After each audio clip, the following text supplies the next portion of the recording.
ፕሬዚደንት ትራምፕ የከፋው ማዕበል የሚመጣው ገና ነው፣ አስፈላጊ ከሆነ ተጨማሪ የአሜሪካ ጦር ሰራዊት ወደ ክልሉ ይሰማራል ቢሉም ኢራን አልተበገረችም። በመቶዎች የሚቆጠሩ የአሜሪካና የእስራኤል የጦር ጀቶች በየቀኑ እየደበደቡም እስራኤልና የሰላጤው መንግሥታት ላይ በድምሩ በመቶዎች የሚቆጠሩ ሚሳይሎችና ሰው አልቦች ከመተኮስ አልቦዘነችም። እስካሁን ከ160 በላይ ሚሳኤል የተምዘገዘገባት ኳታር በተለይ ዛሬ የተፈጥሮ ጋዝ ወደ ፈሳሽ መቀየሪያ ግዙፍ ተቋሟ ከኢራን የተከፈተበት ጥቃት የሚሳኤልና የሰው አልባ ብቻ እንዳልነበረ ተነግሯል። 2 ራሽያ ሰራሽ ሱ-29 የጦር ጀቶችም ነበሩ የመጡበት። ኳታር ጀቶቹንም ሚሳኤሎችንም ሰው አልቦችንም ቀንድባ መጣሏን ገልጻለች። በዚህ የተነሳ ግዙፉ የተፈጥሮ ጋዝ ጥቃት ደርሶበታል። ወደ ፈሳሽ መቀየር ተቋሙን ስለዘጋ የነዳጅና የጋዝ ገበያ በዓለም ላይ ዋጋው እየናረ ነው። ኢራን፣ ኳታር፣ እንግሊዝና ሳውዲን በተለይ እንቅልፍ ነስታቸዋለች። የኖረ ሰላምና ምቾታቸውን ነፍጋቸዋለች። ይባስ ብሎ ከመሸ ባወጣችው መግለጫ ጠላቶቿ በገዛ ቤታቸው አገራቸውም ለማለት ነው ጭምር እንኳ ሰላም አልሰጣቸውም ብላለች። እስላማዊ አብዮታዊ ዘብ ኮሩ በሀገሪቱ ቴሌቪዥን በሰጠው መግለጫ መንፈሳዊ መሪያችንን ማጣታችን ኢራንን አላናጋትም፣ ይልቁንም አጠናክሯታል ሲል ፍርጥም ብሏል። ኢራን አለ ጠላቶቿ እስኪሸነፉ ድረስ ትዋጋለች። ጠላት አለ መግለጫው ሲቀጥል፣ ጠላት ማወቅ ያለበት የደስታው ጊዜ ያከተመ መሆኑን ነው።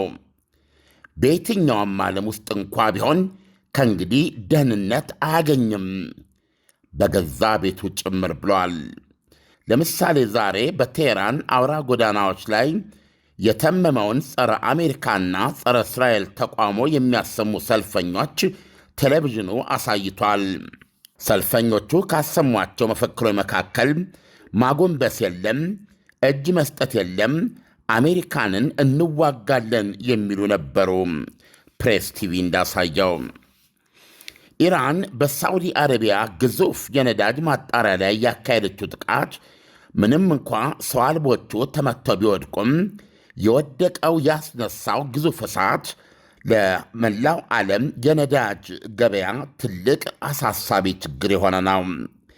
ከኳታሩ የፈሳሽ ጋዝ ተቋም መዘጋት ጋር የነዳጅና የተፈጥሮ ጋዝ ዋጋን በከፍተኛ ደረጃ እያናረው መሆኑ ተፈርቷል።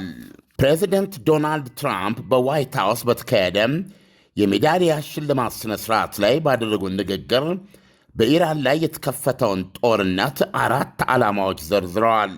እነሱም የሀገሪቱን ሚሳይሎች ማውደም፣ ባህር ኃይሉን ጨርሶ ማጥፋት፣ የኒውክሌር ሕልማቸውን ወደ ቅዠት መቀየርና አሸባሪዎችን የማስታጠቅ አቅማቸውን ማክተም ነው ብለዋል።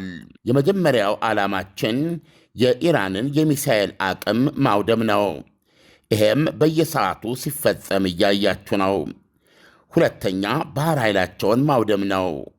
ከወዲሁ 10 መርከቦቻቸውን መተናል፣ የባህር ስር ተኝተዋል ብለዋል፣ ሰምጠዋል ለማለት ነው። በመጨረሻም ይህ አገዛዝ አሸባሪ ሰራዊቶች ከድንበር ውጪ የሽብር ሰራዊቶችን ማስታጠቅ፣ በገንዘብ መርዳትና መምራትን መቀጠል እንደማይችል ማድረግ ነው ብለዋል።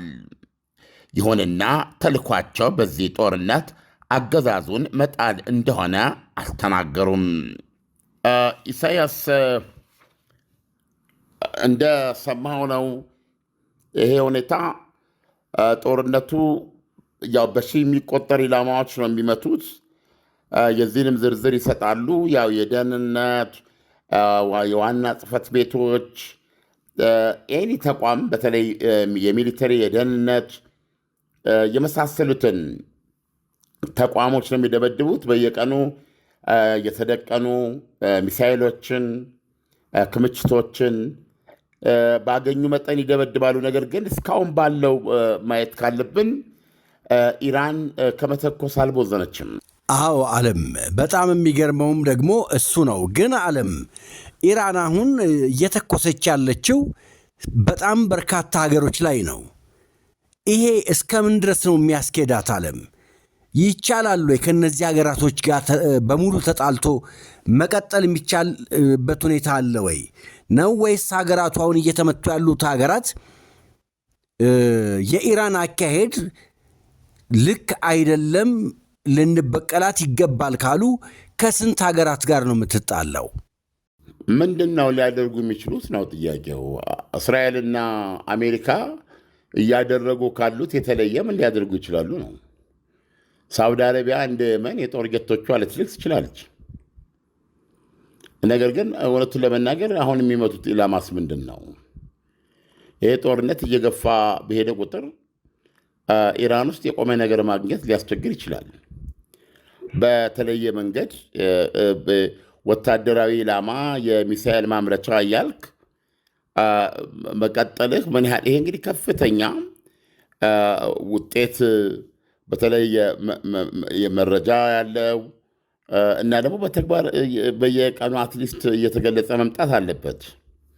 እንደምታስታውሰው ባለፈው ዓመት ሰኔም ውጊያ ጦርነቱን በተኩስ አቁም ዶናልድ ትራምፕ ናቸው አጣድፎ ያቆሙት። ኢራኖች ግን እስከ መጨረሻ የተኩሱ ነበር እና አሁን ደጋግመን እንደምንለው ራሷ እስራኤል በሰጠችው ግምት 2500 ሚሳኤል እንዳላቸው ነው የሚገመተው ብላለች። እና ደግሞ ከሆነ ከተደበቀበት ቦታ ላይ የደበቁትን ማምረቻ በመጠቀም በጣም በተፋጠነ ሁኔታ እያመርታሉ የሚል ነው አሁንም። ስለዚህ አሁን ይህንን ራሳቸው ዶናልድ ትራምፕ ትናንትና ለዴይሊ ታይምስ ለሚባለው የእንግሊዝ ጋዜጣ ባቀረበላቸው ጥያቄ በሰጡት ምላሽ ጦርነቱ 4 ሳምንት ሊፈጅ እንደሚችል ገልጸው ነበር። ዛሬ ግን ከዛም በላይ አንዱ ለምሳሌ አሁን ፕሬዚደንቱ ከዶናልድ ትራምፕ ከልምድ ወይም ጠላቶቻቸው የሚረዷቸው አሁን እየሰለቹ ይሄዳሉ ነው እና ይሄን ጥያቄ የቀረበላቸው ሲመልሱ ብዙዎቹን በሳቅ ነው የገደላቸው። ምንም የሚያሰለች ነገር የለውም ብለዋል ጦርነቱን። ስለዚህ የሚያስፈልገውን ጊዜ ይሄዳል ብለዋል። አዎ ሰዎችም ይሞታሉ፣ ይህን እንቀበላለን። 4 ወታደሮች ሞተውብናል፣ ለእነሱ ክብር እንሰጣለን። ነገር ግን በጦርነት ነው፣ ሁሉን ጥንቃቄ አድርገን ኃይል